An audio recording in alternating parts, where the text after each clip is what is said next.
Okay, it says I'm live.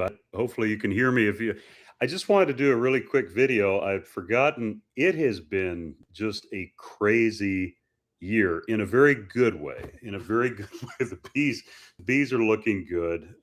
It was a record year for us as far as nuke sales and as far as store sales. And if you're a customer of ours, just thank you so much.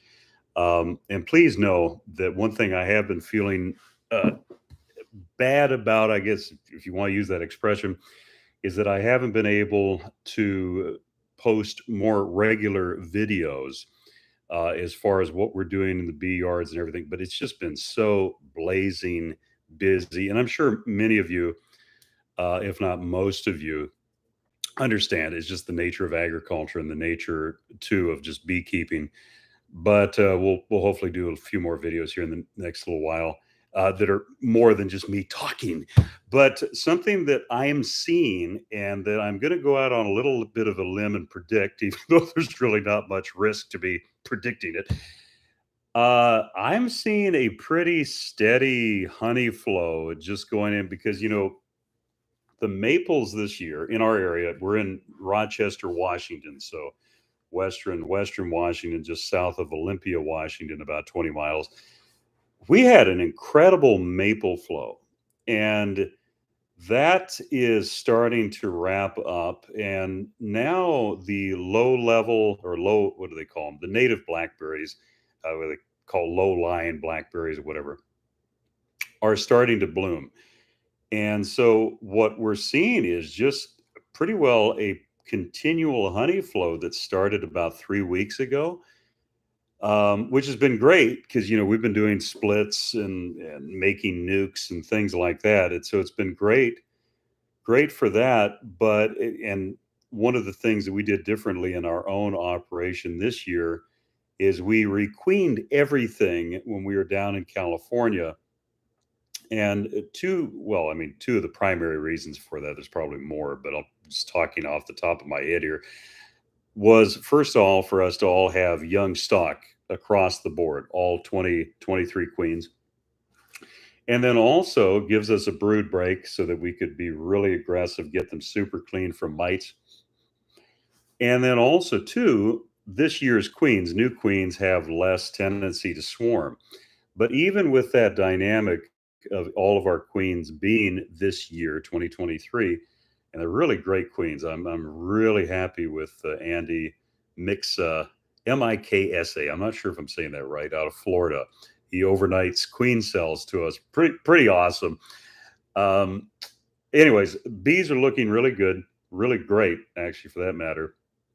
And so, but even though there's still this year's, just because of the continual honey flow, we've had to be very careful that they don't backfill the brood nest and swarm. I think we've so far there's just been a handful of swarms. We're around 1,100 colonies right now, and there's just been a handful that I've come across, like maybe two or three, which is really good. If we can continue that, that'll be a miracle.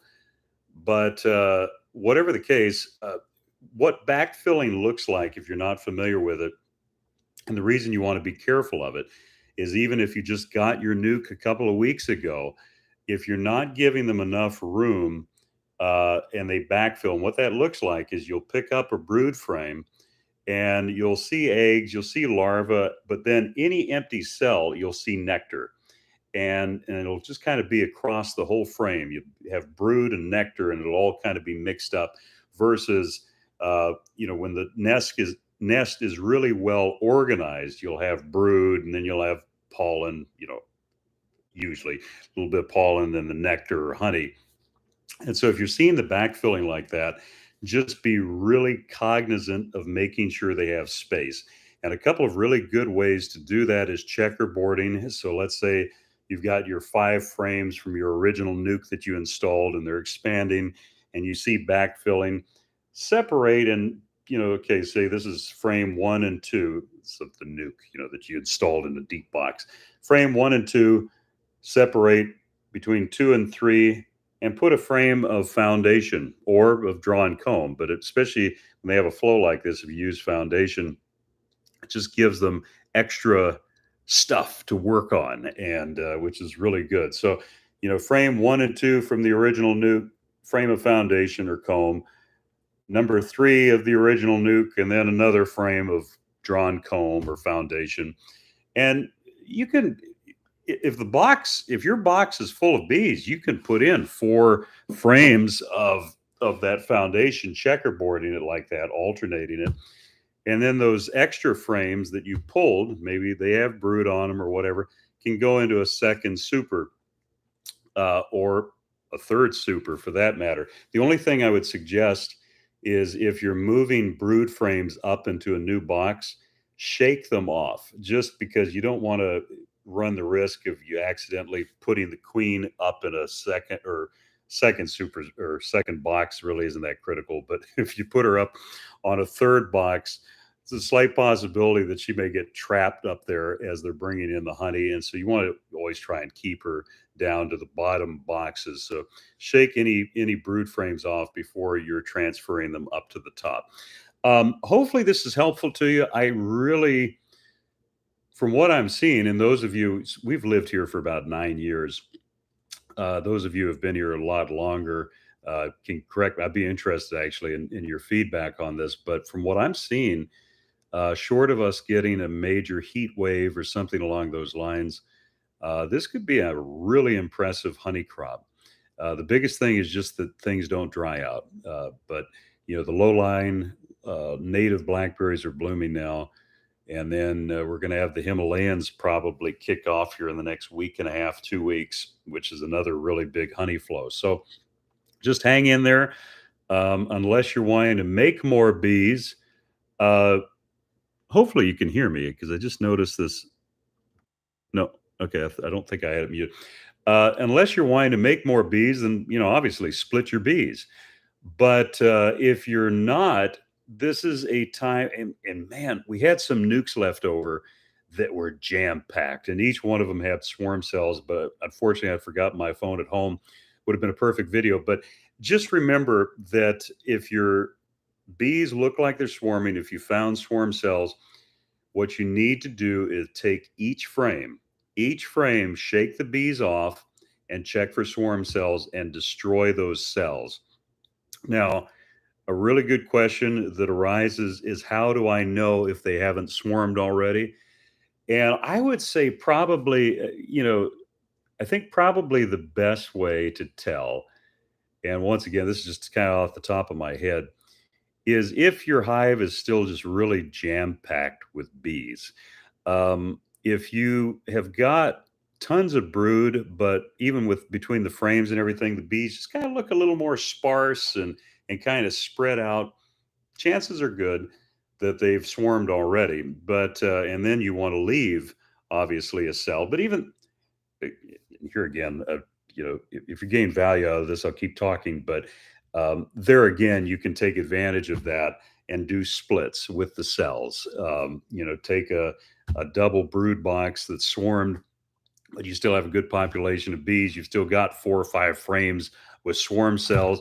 You can turn that into 4 nukes. You're not going to get any honey, most likely, but it's a good way to make increase and a good way to avoid having to pay $180 for a nuke next year, right? But otherwise, you definitely want to try and keep them from swarming, just to take advantage of this honey flow that's going on right now. And the best way to do that, shake every frame of bees off, shake the bees off every frame. There we go. And check all the little crevices at the corner of the frames, the bottom of the frames, everywhere for queen cells, and destroy them if there is. If you're seeing eggs too, that's another good indicator that obviously the queen is still active or was active. It's just looking just strictly for eggs is not a good way to tell whether your hive has swarmed or not, because it takes eggs 3 days to hatch. So I mean, they could have swarmed 2 days ago or whatever.